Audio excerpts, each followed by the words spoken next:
for the Get to the Point review. Good times, guys. All right. Hello, everybody. Welcome to the Get to the Point review podcast. I am your co-host, Kelly McKinney of Hohenheim Productions. And I'm your other co-host, Josh Gibson from Fourth Wall Players. And this week, we are joined by Lauren Gray, actor and freelance writer, specializing in tabletop RPGs. Lauren, how are you doing? Thank you so much for joining us. Thank you for having me. I'm doing so well. How are you guys? Good. I think... Your screen's going all horror movie. Yeah, I think your webcam is glitching just a tad. Oh, no. Yeah, oh no. And so... It's fine now.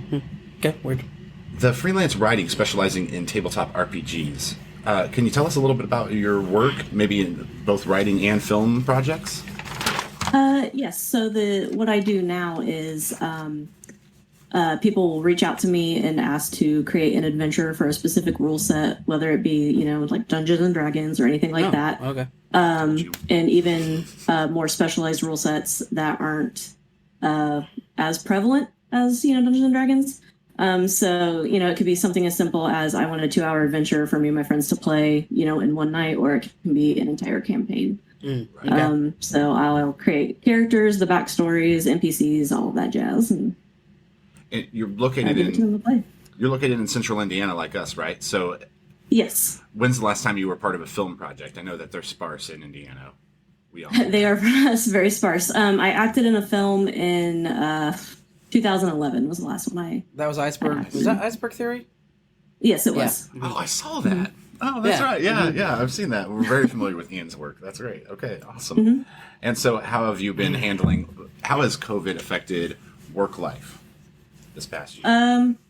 It's been sparse. I took a couple months off to try to learn new things. I started painting miniatures. Oh.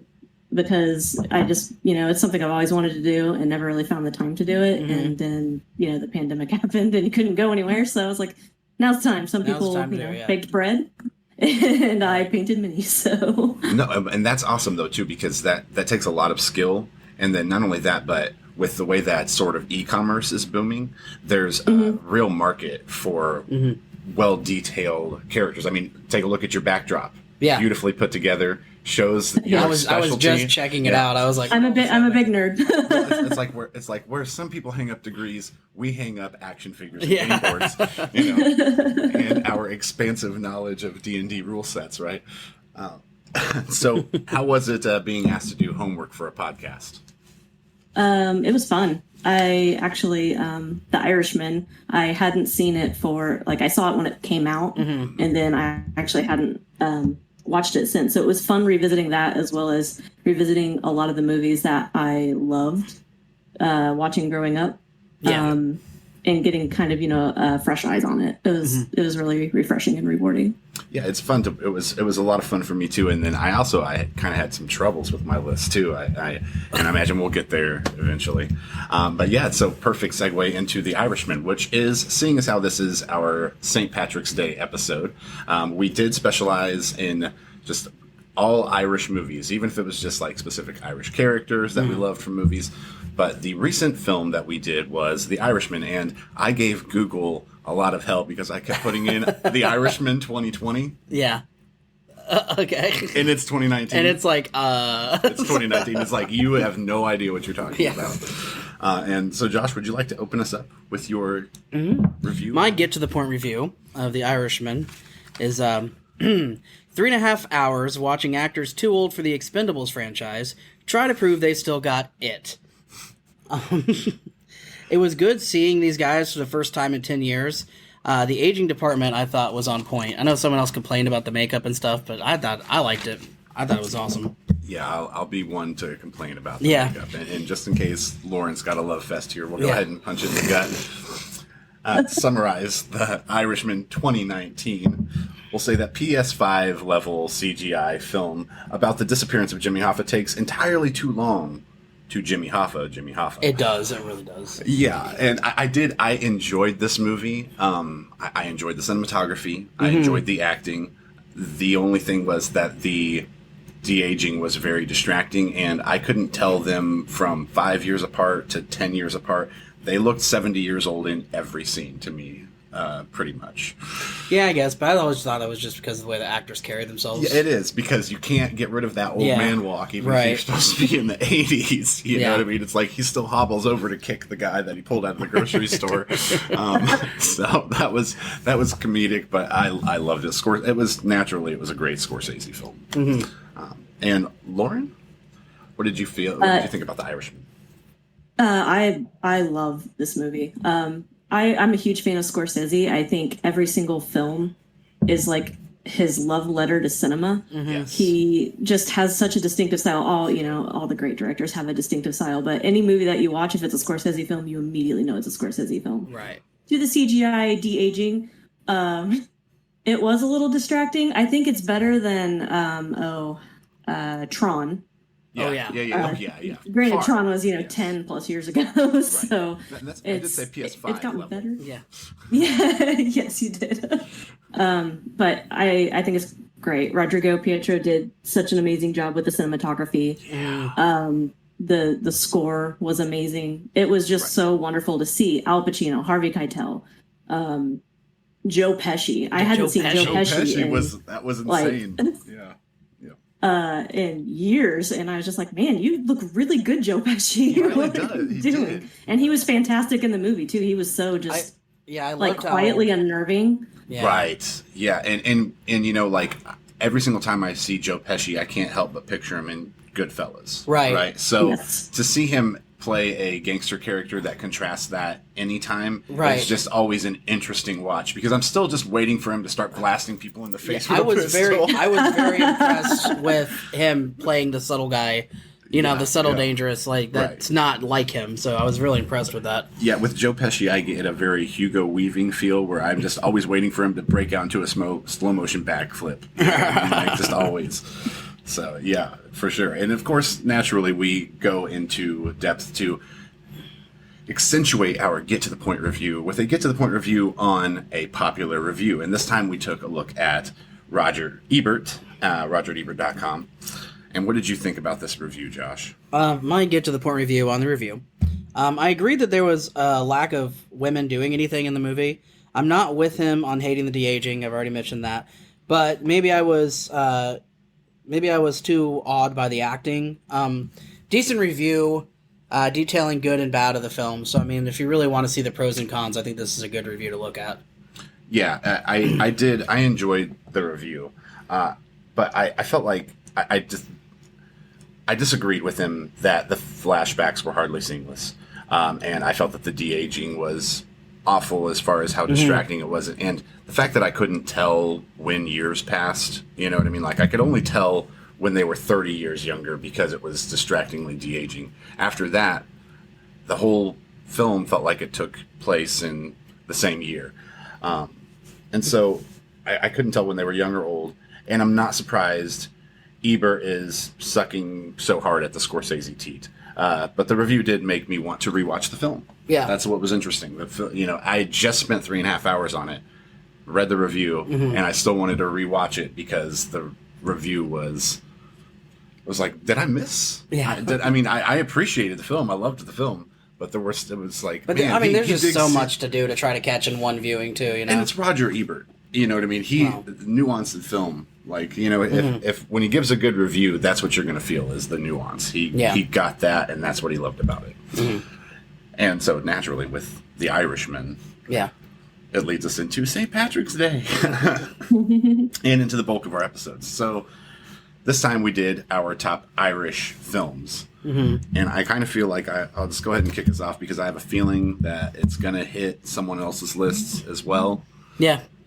I'll start us off with Boondock Saints from the year 2000. Okay, it's kind of a classic.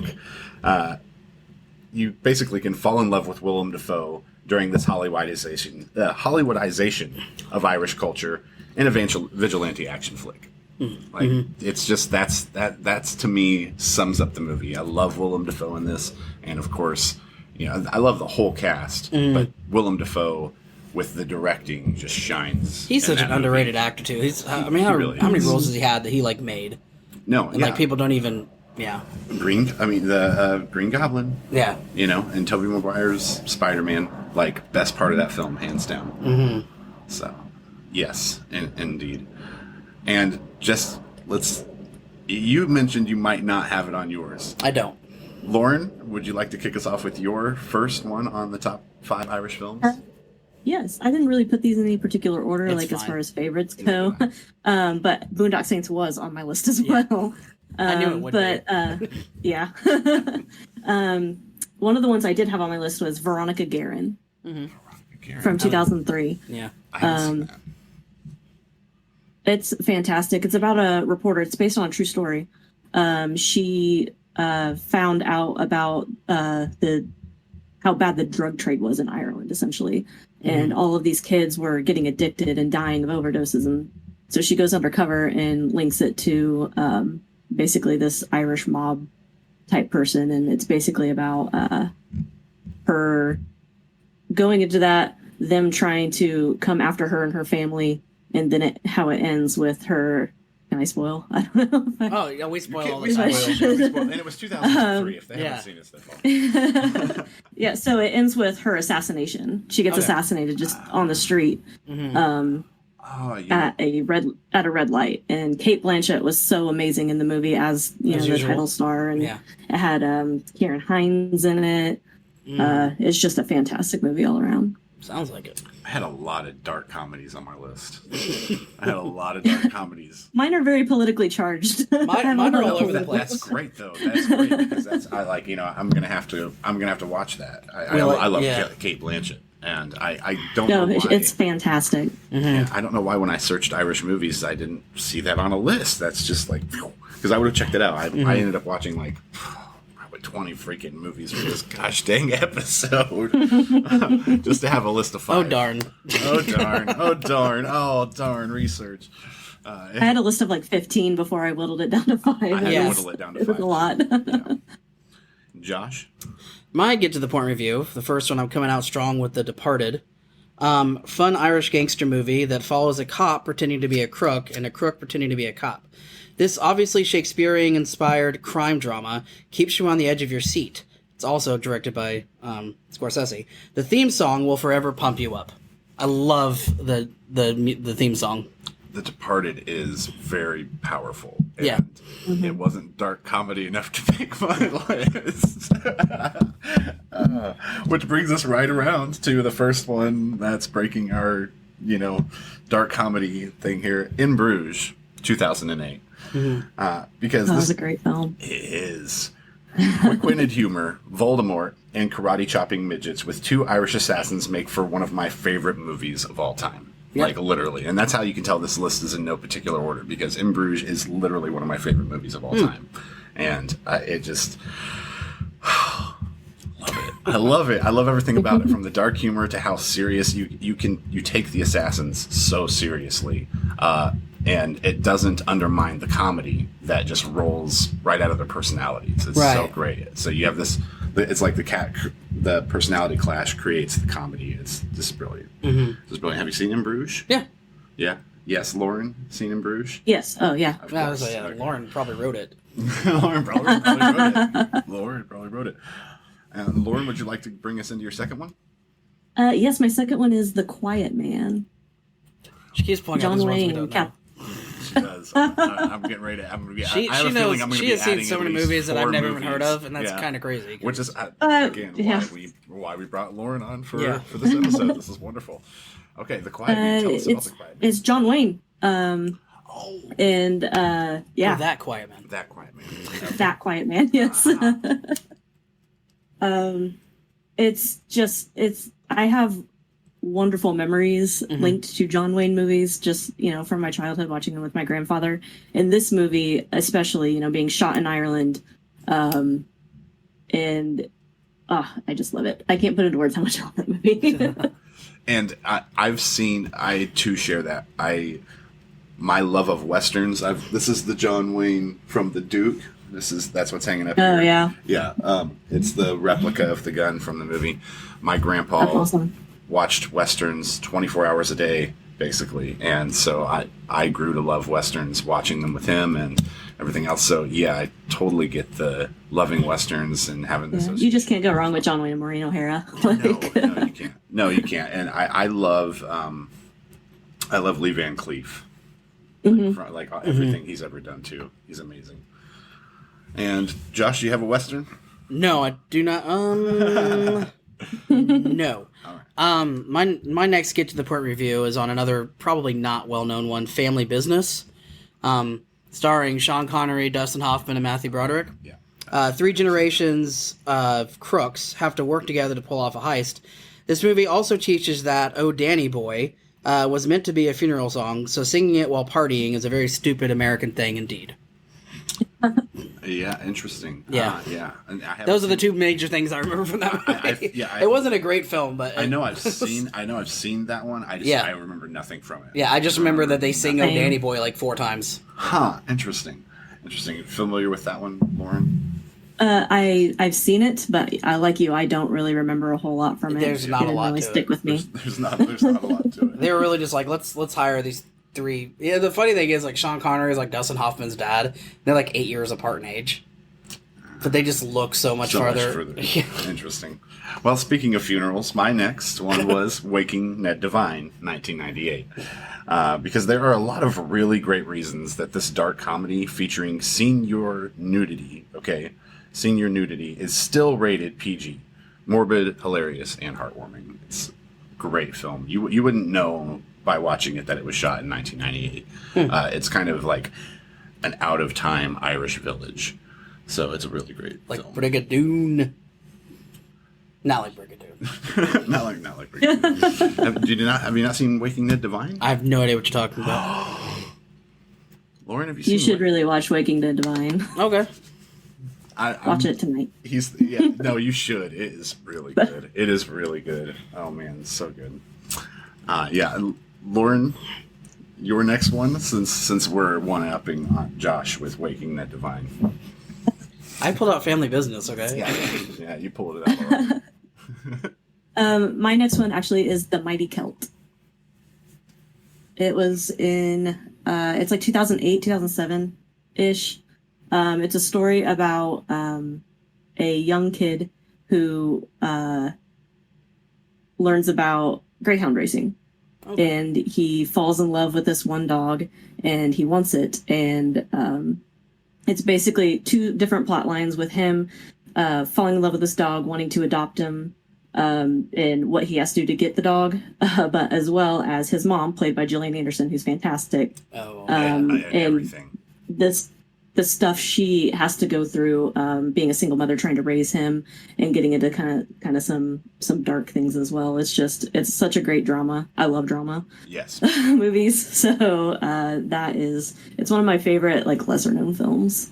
Yeah, for sure. Like, because I like to pride myself as a huge Gillian Anderson fan. But I don't know that film. That's so crazy. And it makes me think of, there was a series she did. I mean, it was probably more than a few years back now, but it feels recent. That was in Ireland, where she plays like a detective. And The Fall. There it is. She knows. That's the one. She's got it on I DVD. love that one. That was Blu-ray, a probably. really good drama too. Drama's my favorite. My favorite by far. Yeah, she did that movie the same year she did The Last King of Scotland. Oh wow, yeah, that was a while ago. It was 2006, wasn't it? Was it? It was around that time frame. Yeah. Wow. Okay. Yeah. Well, it feels like yesterday to me. Yeah, it was yesterday. Feels like yesterday True. to me. Josh, your next one. My next Get to the Point review is the movie Intermission. I think I know this film. I recognize the title. Right. Well, it's one of those that they got like every Irish actor known to man into one, kind of quirky comedy like Guy Ritchie type movie. Okay.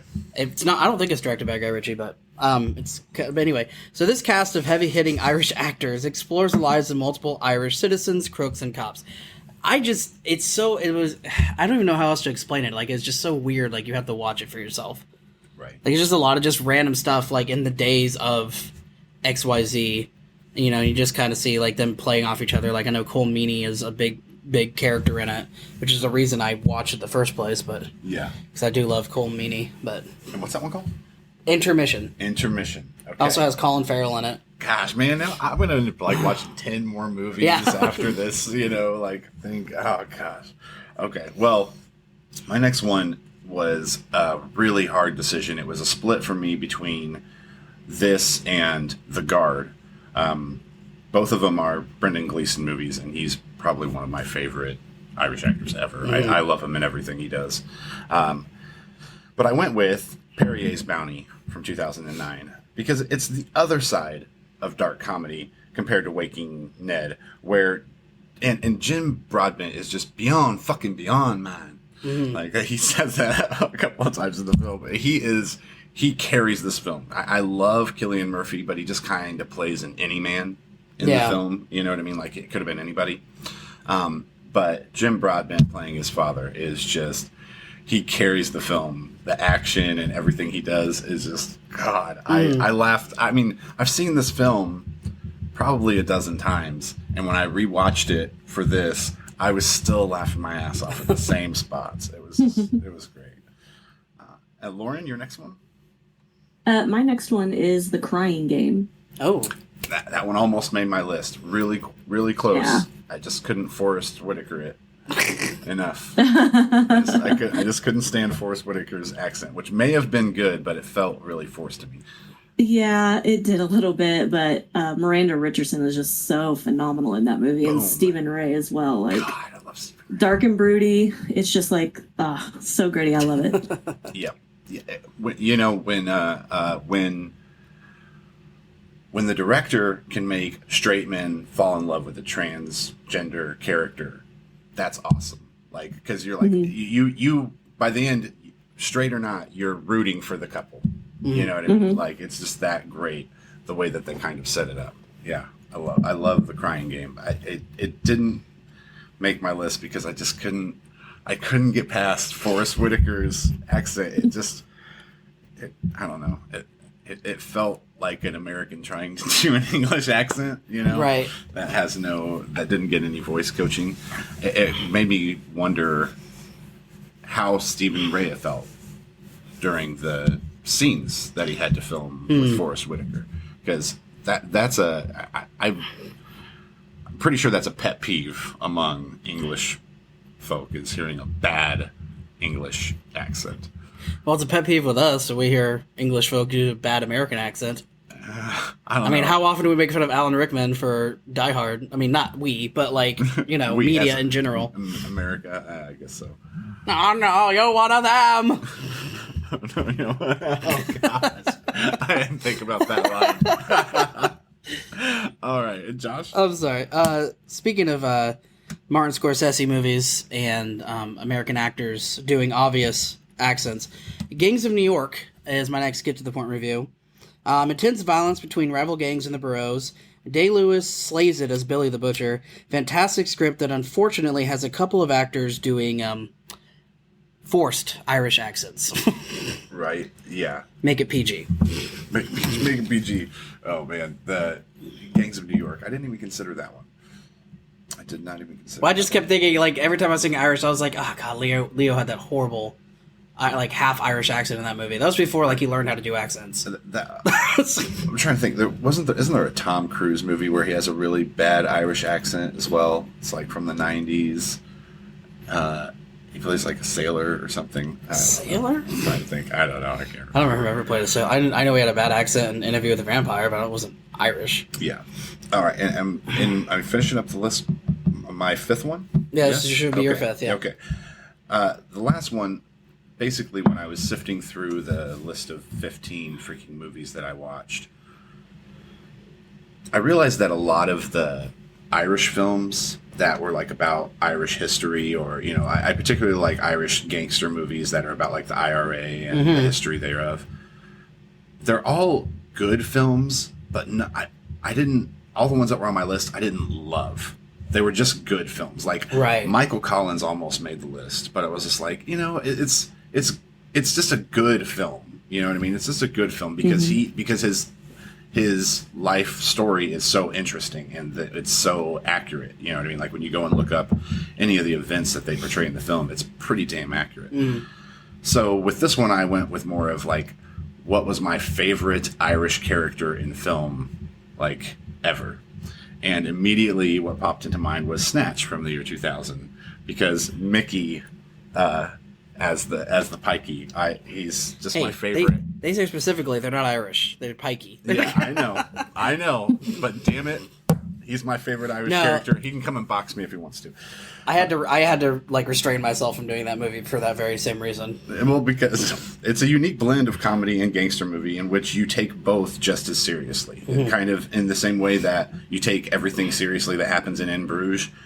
Same thing within Snatch. Right. You know, it's the same level of amp, you know. And I think that's, you know, is Snatch Matthew Vaughn? I want to say Snatch is Matthew Vaughn. That's Guy Ritchie. Is Snatch. Okay, so then in Bruges is Matthew Vaughn? One of those is a Matthew Vaughn film. Probably in Bruges, yeah, because Snatch is definitely Guy Ritchie. Okay. Yeah. Okay. For me, their filmmaking styles are so similar. I love them both equally. Just like in the amount of the way that they sort of dramatize gore, like Quentin Tarantino does. Yeah. I just love that. And Lauren, you're number 5. My number 5 was The Boondock Saints. It was awesome as well. Another close second was actually Angela's Ashes. Angela's Ashes. Okay. Interesting. Yeah, that's just, like I said, I'm a huge fan of the drama. And, you know, having to, you know, leave the East Coast in America to go back to Ireland and then just seeing what this family had to go through. And especially through the eyes of, you know, the children. It's a phenomenal movie. If you want to sit in the dark and cry for 2 hours, watch Angela's Ashes. Well, who does that? I do that often. That's why I love drama. I'm about to say, you're at a bottle of wine, and that's 2020 right there. And that's 2020. There you go. Sitting in the cry darking with, dark crying. Sitting in the cry darking? Sitting in the cry darking with a bottle of wine. Yeah, that's right. That's 2020. Yeah, that's I don't know. I said exactly what I meant. Language went out the window in 2020. Language went out the window. Yeah. And so my final get to the point review, just for some levity, is the Leprechaun franchise. It's kind of cheating. Parallel universe where the Lucky Charms mascot finally snaps and gets back at those little shits, always trying to snatch a cereal. He even goes so far as to follow them to outer space. Willow's going to teach you today. That's my get to the point review. Oh my god. Oh, that's great though. And you know, the Leprechaun, oh gosh. I only remember the first one and the one where he went to the hood. That's it. And then he went. I just remember the outer space one because I felt like all of his dialogue sounded like whoever was writing it was trying to write a Shakespeare character. Like the way, like he spoke in like prose a lot. It was like so weird and just like, yeah. Anyway. So did you rewatch those before you put it on your list? No, I didn't. They're so fresh in my mind. I didn't have to. They're just so fresh in your mind. You didn't have to. Oh boy! Wow, nice. Okay, and so let's see. To wrap up, sort of wrap up this episode, what we do is we take a look at a familiar or popular Twitter page. So let's see. We mentioned three Scorsese films. We sure did. Now let's see if he even has a Twitter. That's the interesting part. Does he even have a Twitter? Well, 2 of them had Leo. Did we? Oh yeah. Yes, we did. Yeah. Okay. So that's the backup. All right. We'll take a look at Scorsese here.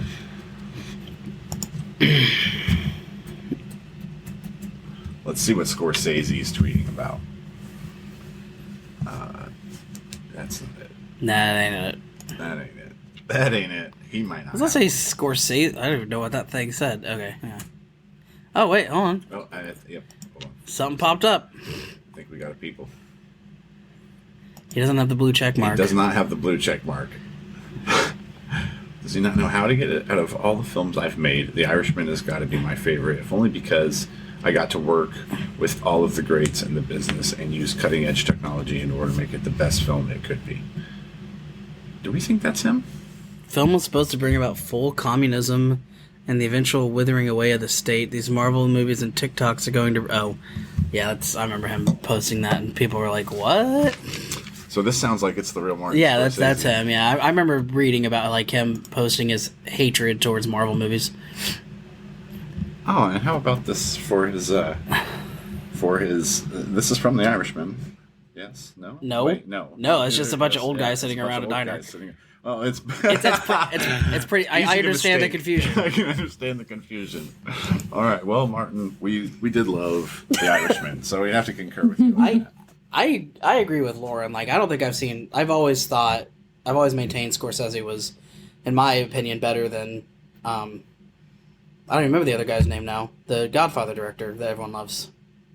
Francis Ford Coppola. Yes, thank you, Francis Ford Coppola. God, for whatever reason, I just had a brain fart. But... all I could remember was Puzo, the one who wrote the book. Yeah. All I could remember was Mario. Yeah, I've always enjoyed Scorsese more, and I'm glad that, like, you know, later on people are starting to kind of recognize that he is just as good, if not better. So I've always been a big fan of his. So I was excited to watch The Irishman. Right. Yeah. No, I was too, because I'd put it off. You know, because it's I did not realize it was like 15 hours long, though. Well, but then that's the cinematography being so long. I mean, like the cinematography being so great made it easy to watch, right? Even though it was 3.5 hours, because like a lot of these really long pans, and I remember particularly I just love the scene when he goes off and comes back, and we still have Joe Pesci sitting in the car. Yeah. I loved that. I don't know. I loved the idea that we came back and we returned to the exact same frame where we panned over. And right. He was unmoving. He's just a stoic, you know, a true stoic. It was really amazing. And so, Lauren, we'd like to hang on to you after the show to talk to you more about like other stuff. But this is the opportunity for you to roll out the red carpet for you to let our audience know what you've got going on in your life. If you'd like to point their attention to any of your affiliates, what you've got going on, etc. Now would be the time. Oh, yeah, you can find me on social media and my name, Lauren Gray, Gray. I'm taking commissions right now, so feel free to reach out if you want something done. I've got a couple projects I'm working on that I can't really talk about right now, but I'm super excited about. Super. Yeah, keep in mind in the future. Confidential. All right, awesome. And if you are if you're a fan, you've got that one. I've got that one. If you're a fan of video games or consider yourself a gamer, one of the cheapest and still legit ways to find some of today's best games is through CD Keys. CD Keys allows you to purchase Steam keys for some of your favorite games for just a fraction of the price. More details can be found with the affiliate link listed below. And if you or someone you know wants to start a podcast, we recommend starting with Buzzsprout. Buzzsprout is by far the best way to launch a professional podcast with easy monetization, website management, access to nearly every podcast directory, and magic mastery to make editing a cinch. Broadcast your message to the world with Buzzsprout. Affiliate link in the description below. That's right. And we thank everyone for tuning in. We will be back in 2 weeks, and we're going to have another special guest with us. We'll see you then on the Get to the Point Review podcast. Yeah. All right. Get to the point.